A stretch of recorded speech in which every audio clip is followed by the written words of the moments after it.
Okay, May 23rd, and for about 3 or 4 hours last night and early this morning, lots of lightning and thunder and snow. Well, it started out as like hail and sleet, but turned to snow about an hour ago. It took us a while to get back from church. All the accidents on Lake Drive and the Crestline Cutoff trying to get home.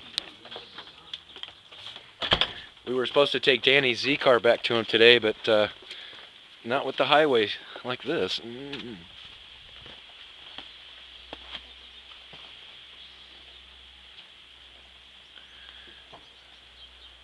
Expected a little bit, but not this much. What you doing, Ginger?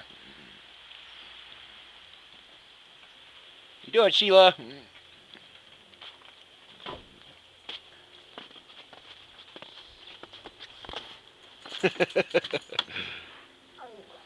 Oh. Yeah? Is you warm enough?